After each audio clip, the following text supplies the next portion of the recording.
course, we all have our personal debts. But of course, hindi ko sasabihin yun. Hindi ko share sa inyo yun. It's a secret. It's a secret.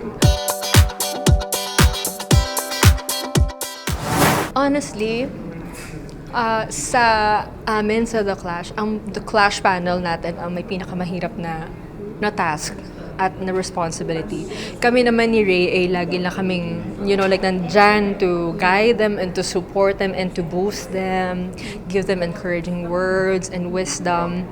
Pero ang Clash panel talaga natin sila ang may mahirap na trabaho kasi sa kanila nakasalalay ang future ng ating mga bagets. But I'm just very, very happy sa ating The Clash teens, yung mga ating mga bagets. So, ang talino ng mga choice of songs nila and yung kung paano nila pinili yung mga kanta, tapos yung mga decision-making, mga small decision-making in life, ganyan.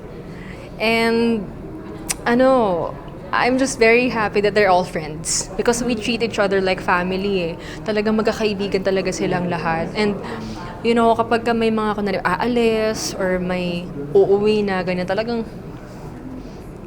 pa din sila. Like, intact pa din talaga sila.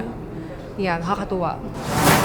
I don't know if it's because nasa na tayo ngayon, nasa digital age na tayo ngayon and mas exposed tayo sa ganitong klase mga like bagay. Like parang may mga things na natitrigger tayo emotionally and sa ibang aspeto pa ng life. Basta may may different approach sila sa mga bagay-bagay. And napansin din namin na sobrang talagang mature nila.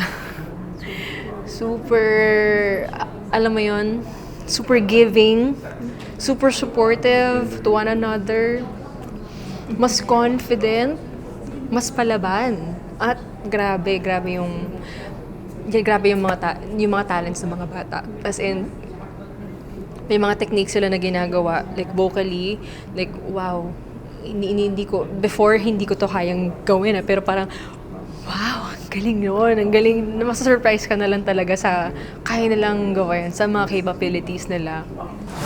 Grabe, I'm so excited. Sino kaya ang tatanghaling first ever The Clash Teens? Kasi iba din pag sinabi mong The Clash of given na alam mo yon na premium talaga yung magiging path or like yung journey nung clasher na yon. Pero itong The Clash Teens talagang parang ito yung pa-start pa lang sila eh. At parang mga bata pa kasi sila eh. So, ang dahil pa nilang pwedeng i-discover sa sarili nila. Ito yung magiging platform nila. Pag nalampasan nila itong journey na ito,